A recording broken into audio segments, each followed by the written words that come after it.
le RGD aura pour mission de combattre le communautarisme d'abord. Les grandes gueules. Ensuite, le respect des lois et règlements en vigueur dans ce pays. Tous ces conflits que vous connaissez, que nous vivons actuellement, avec des morts, des cortèges de morts, de destruction d'édifices et également de destruction de blessures graves. Alors, tout cela nous amène à quoi?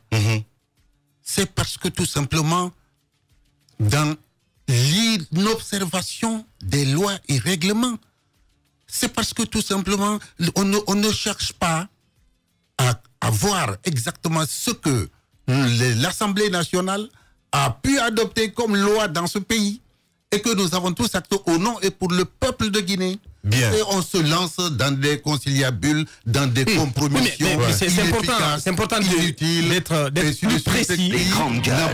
Vous allez à rien plutôt qu'à provoquer une sorte d'instabilité, n'est-ce pas? De manque de confiance, de manque de crédibilité du pays. Parce que un pays qui, fondamentalement, ne fait pas respecter ses lois et règlements. Alors, pas précis. Je suis en train de vous dire exactement quelle est la vision du RGD. Or, c'est vrai que c'est prévu. Vous avez déjà posé vous avez répondu à une question qui n'a pas qui devait être posée. Mais on revient sur le positionnement politique.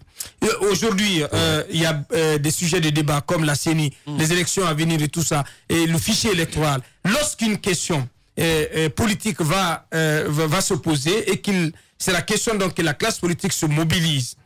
C'est la question qu'on se pose tout simplement, c'est de quel côté vous allez agir. Bien sûr. Dans quel camp vous allez donc agir sur la question qui va être posée. Est-ce que vous serez de la mouvance ou est-ce que vous allez agir au sein de l'opposition? Est-ce que vous considérez comme un parti de l'opposition ou bien un parti de la mouvance présidentielle? Voilà, parce que quand on se réfère un petit peu à vos dernières sorties, entre autres sur Africa 24, vous avez notamment commenté l'actualité sur l'installation des PA. Vous avez dit que c'est un recul. Vous avez été ministre de la Défense. Je pense que c'était assez coxé quand même à se dire, ceux qui doutaient que peut-être que j'étais avec le président Condé, ma position est claire. Je sais pas. Bien, d'accord. Ouais. Je vais répondre d'abord à la question de votre collègue. Ouais. Ensuite, je reviendrai à ce type de sujet que je ne vais pas éviter du tout. Bien sûr. N'est-ce pas? Notre positionnement politique.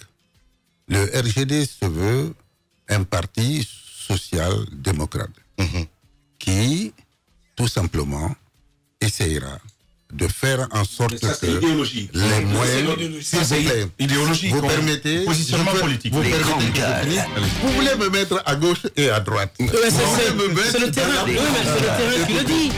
C'est le terrain qui le dit. Vous voulez me mettre dans la mouvance ou oui, mais c'est le terrain d'opposition. Dans l'opposition. C'est le terrain qui le dit. Le RGD est un parti qui est indépendant. Il n'est lié à aucune classe politique. Le RGD se veut un parti collaborant avec toutes les forces progressistes. C'est pas clair. C'est très clair. Les forces progressistes. Les forces progressistes. C'est très clair. Alors, les forces progressistes. Permettez-moi de poser cette question très rapidement. Oui. Les forces progressistes progressent en fonction de leur ambition. L'opposition républicaine progresse en fonction de son ambition. Le pouvoir politique progresse en fonction de votre ambition. Alors, vous dites, vous êtes un parti politique qui est avec les forces progressistes. Dans quel sens vous progressez? Est-ce que vous progressez dans le sens de taper sur le pouvoir en place lorsqu'il sera question du 3e mandat? Donc vous rejoignez de facto l'opposition républicaine? Ou alors est-ce que vous progressez avec le pouvoir en place? Non, mais permettez-moi. On peut faire simple. Il a dit force progressiste. Oui, mais dans quel sens? Le progressisme, par définition, c'est déjà une opposition. Est-ce qu'il est d'accord avec nous si l'on dit qu'il est progressiste? Ça veut dire qu'il est avec l'opposition dite constructive. Écoutez, vous m'installez dans cette logique. On ne vous installe pas. S'il vous plaît, ce n'est pas faux. Ce n'est pas faux. Je vous dis, par exemple, il a cité un exemple, le 3e mandat. À supposer que on lance l'idée d'un 3e mandat. Je dis d'ores et déjà que je suis contre l'idée d'un 3e mandat. Voilà. Voilà. Maintenant que cela vienne de l'opposition ou que cela vienne de la droite, ce qui est sûr et certain, je suis un homme qui respecte le principe de la légalité. Vous vous sentez, du point de vue donc positionnement, vous vous sentez un peu plus proche de l'opposition républicaine que le pouvoir, que la mouvance, un peu plus proche. Non, écoute, je respecte les tendances en place sur l'échiquier politique. Mais je vous dis que le RGD gardera son identité par rapport à toute tendance politique. Le RGD ira, s'il vous plaît, vous faites comment, le RGD ira avec l'UFR si le programme de l'UFR est partagé, n'est-ce pas? Je vous vois venir. Si le RGD ira avec l'UFDG, je vous vois venir. Si le programme de l'UFDG, je vous vois venir. Présente une certaine conformité avec celui du RGD. Et le RPG, le RPG, puisque le programme est déjà connu. La mouvance présidentielle, je ne sais pas exactement de quel côté elle va aller, mais ce qui est sûr et certain, connu déjà. S'il vous plaît, bon nombre de gens me posent la question de savoir si je suis mandaté par le président de la République. Moussa vous a posé la question. Moussa a posé la question. Je dis non, encore une fois, je vais rassurer tout le monde aujourd'hui. Ne vous en faites pas, Maître Kabele n'a aucun lien depuis sa sortie du gouvernement avec le président de la République. Il peut arriver que vous défendiez des positions. Il peut arriver que vous souteniez des positions qui sont défendues par le RPG Arc-en-Ciel. Ça peut arriver? Quelle position, par exemple? Une position quelconque. Est-ce que ça peut arriver que vous soyez en phase avec une position tenue et défendue par le RPG Arc-en-Ciel? La position est conforme au principe de la légalité, si la position est conforme à la constitution guinéenne, n'est-ce pas, que nous devons à tout prix préserver et défendre, si la position, pourquoi ne pas partager? Parce que même les autres acceptent les autres. N'est-ce pas, ce qu'ils disent de l'opposition républicaine, n'est-ce pas, ou non, n'est-ce pas, et tous, à un certain moment, essaient de s'asseoir et de voir exactement comment évoluer. Mais je ne suis dépendant de personne. Le RGD est indépendant, le RGD est en train d'évoluer en toute indépendance. Il n'est à la merci de personne, il n'est manipulé par personne. Cette question très rapidement, puisqu'on est pris par le temps, les collègues veulent parler. Puisque le président de la République est champion dans le jeu de la belote politique, il est champion des allers-retours, il peut arriver qu'il s'assoie dans son fauteuil présidentiel et qu'il vous écoute et qu'il se rende compte, j'ai perdu une valeur, Maître Kabele va prochainement être une menace pour moi, alors je vais mettre une délégation, comme il a l'habitude de le faire, pour le ramener à la maison. Et si vous tendez, par exemple, la main, est-ce que vous la tiendrez avec le RGD dans le sac? Ce que vous dites, je n'ai aucune prétention à... Et s'il le faisait Je n'ai aucune prétention à faire des observations de la sorte. C'est mon rôle de le faire. Oui, vous êtes journaliste. Vous êtes libre de le faire. Mais aujourd'hui, Maître Kabele est indépendant. Il est libre. Il a accepté. C'est un homme d'honneur, un homme d'engagement. Il a accepté la présidence d'un parti parce que des patriotes guinéens lui ont fait une confiance. Maître Kabele ne volera plus vers d'autres horizons pour accepter un poste dans l'administration, lequel je pense que... Pas forcément un poste. Peut-être revenir dans le grand bateau du RPG Arc-en-Ciel. Si vous tendez la grosse corbeille, est-ce que vous tomberiez dedans? Non. Je vous dis non, c'est catégorique. Voilà, non catégorique. Du côté de l'UFR, justement, je vous regarde dans les yeux. C'est important. À vous entendre ce matin, je vois, comment dire, je vais pas dire une ressemblance, mais c'est comme si vous êtes avec Sidya Touré. Je ne suis avec personne, je suis avec le RGD, monsieur Guirassy. Non, je ne vous crois pas. Si. Les grandes gueules. Si. Alors, vous me connaissez très bien. Je vous connais. Vous savez que j'exprime ce que je pense. Je le sais. Et vous savez, la politique, vous savez que je suis très Je vous vois très proche de Sidya Touré. Je vais vous dire une chose, vous n'allez me classer à côté de personne. Oui. C'est Cellou Dalein Diallo, mon frère, est un frère que je respecte beaucoup, n'est-ce pas? Et qui est en train de se battre aussi sur l'échiquier politique. Faya Milimono en est un autre. Et Fodé Bangoura, qui dirige le PUP, est un frère, un ami. Donc, écoutez, Alpha Condé lui-même, qui était président du RPG, mais est un grand frère et que j'appréciais beaucoup. Il n'y a pas de cohérence. Pourquoi non, mais il n'y a pas de cohérence. De travailler avec lui. Alors, ne m'amenez pas vers un camp. Le RGD, encore une fois, rassurez-vous et je rassure le peuple de Guinée. Parce qu'un bon dirigeant, c'est celui-là qui sait rassurer. Bien. Alors, le RGD n'est l'appendice de personne. Bien. À la solde de personne. Bien. Moi, l'avenir de allez-y, ça. Je comprends toute la sécurité qui entoure les propos de l'ancien ministre de la Sécurité. Oui. Parce que, oui, il faut être prudent. Il dit avoir été loyal, fidèle au chef de l'État. Il a quitté le gouvernement, mais cette loyauté et cette fidélité, il ne veut pas du tout violer ces principes-là. C'est pourquoi il ne veut pas aller dans le camp de ceux qui boxent contre le président Alpha Condé. Il ne veut pas non plus prouver au président Alpha Condé qu'il est, tout acquis. Il l'a fait quand même tout acquis. avec l'installation de ces pays. Maintenant, moi, la question que j'aimerais lui poser, c'est allons sur les actes posés par ce gouvernement auquel il appartenait. D'abord, sur la question de la grève dans le système éducatif. Vous avez vu cette paix des braves, entre guillemets, même si je trouve qu'elle est assez fragile. Vous permettrez d'abord, avant d'aller sur cette question, que je vous dise que loyauté pendant l'exercice de ses fonctions, la fidélité pendant n'est que une question de personnalité. Et ça, Maître Kabele, depuis sa tendre enfance, recouvre cette personnalité-là. Mais vous continuez. Pas question, on a vu des anciens ministres qui ont dit je te suis reconnaissant jusqu'à ma mort pour avoir fait de moi ministre, pour m'avoir mis à des postes de responsabilité.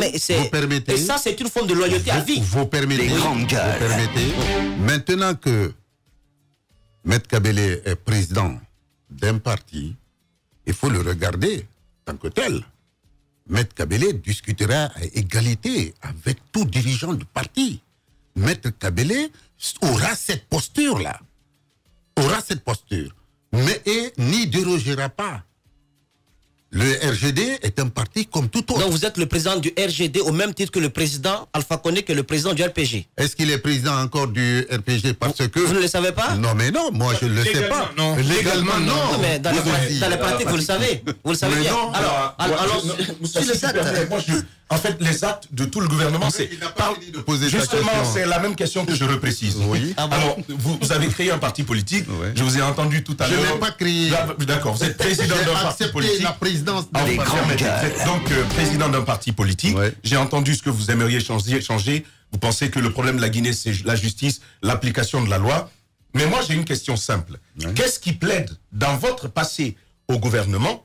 Qu'est-ce qui plaide en faveur d'un éventuel engagement d'un Guinéen comme moi? Pourquoi vous faire confiance? Quand vous avez été ministre de la Sécurité et qu'il y a eu beaucoup de cas de mort ici dans les manifestations de l'opposition, et jusqu'à ce jour, on peine à savoir qui a tiré, qui a fait quoi. Comment vous faire confiance alors que votre passé, il y a à redire là-dessus? Je vous remercie de quand j'étais ministre d'État en charge de la défense et de la sécurité, n'est-ce pas? Avant d'abord d'être à la sécurité, j'étais à la défense. La loi sur le maintien de l'ordre public, j'en réclame la paternité. Mais j'ai donné le soin à mon collègue de la sécurité d'aller discuter et de convaincre les députés à voter cette loi. Pourquoi? Parce qu'il y avait un déficit dans ce domaine pour que désormais les armes conventionnelles, seules les armes conventionnelles soient utilisées à l'occasion des manifestations. Et vous vous souviendrez que pendant cette période, il n'y a pas eu beaucoup de dégâts. Et le seul cas qui s'est posé au niveau de Bambeto, on a interpellé un policier qui a été traduit devant les juridictions. Alors, vous voyez que... vous ne pensez pas aujourd'hui que la mise en place des PA est venue montrer les limites de tout ce qui a été votre politique en matière de sécurité. Parce que depuis que ces PA existent, même si pour beaucoup ça viole la loi, mais ces PA quand même ont eu le don, ont eu l'effet de ramener plus de tranquillité sur le long de la route le Prince, et au-delà, à l'occasion des manifestations politiques, on n'assiste plus à des cas de mort, à des cas de blessés, à des cas de destruction. Est-ce que ce moyen qui a été qui est le fruit de la politique du gouvernement de Kassory Fofana, est-ce que cela ne vient pas montrer tout ce qui a été vos limites lorsque vous étiez à la tête de la sécurité? Je regrette. Je le regrette profondément. Et c'est dangereux de dire que même si la loi a été violée, mais ça a été, le résultat est bon. C'est extrêmement grave que l'on raisonne comme ça dans un pays. Le principe de la légalité est un principe universel. Quand on veut asseoir une démocratie dans le pays, partant à organiser la stabilité, assurer la stabilité du pays, la crédibilité du pays, il faut nécessairement respecter les lois et les règlements. Ce qui compte aussi, c'est d'arrêter l'hémorragie, monsieur le ministre. S'il vous plaît. Ce qui compte, c'est aussi d'arrêter l'hémorragie. S'il vous plaît. L'hémorragie humaine. S'il vous plaît, l'hémorragie humaine peut être arrêtée. Il faut équiper. Vous ne l'avez pas arrêté. Vous ne l'avez pas arrêté. Équiper suffisamment les forces de sécurité. Il faut les équiper. C'est en temps de paix qu'il faut préparer la guerre. On l'a dit ici, à l'occasion de plusieurs débats sur vos antennes, on en a discuté. Vous avez réclamé, à corps et à cri, l'équipement des forces pour qu'ils puissent assurer un meilleur encadrement des manifestations politiques. Et c'est ce à quoi il faut tendre nécessairement. Au niveau de la défense, quand j'y étais, nous avons travaillé dans le cadre de la réforme du secteur de sécurité. Nous sommes allés jusqu'à la loi de programmation militaire, qui est encore en vigueur. Alors, cette loi de programmation militaire aurait pu équiper, assurer l'équipement nécessaire de la gendarmerie, à côté de la police également. Alors, une fois équipés, entraînés et utilisant les armes strictement conventionnelles, je pense qu'il y aura moins de dégâts. Parce que la police aura en commun le moyen de contrôle visuel, également tout autre moyen d'investigation permettant de limiter les dégâts. C'est ça l'essentiel. Bien. Nous sommes pris par le temps, malheureusement, maître Abdoul Kabele Camara. Merci beaucoup, en tout cas, d'être passé chez les Grandes Gueules ce matin. Et dans quelques secondes, il va être 9h. Merci beaucoup. Merci à vous tous à l'international, mesdames et messieurs.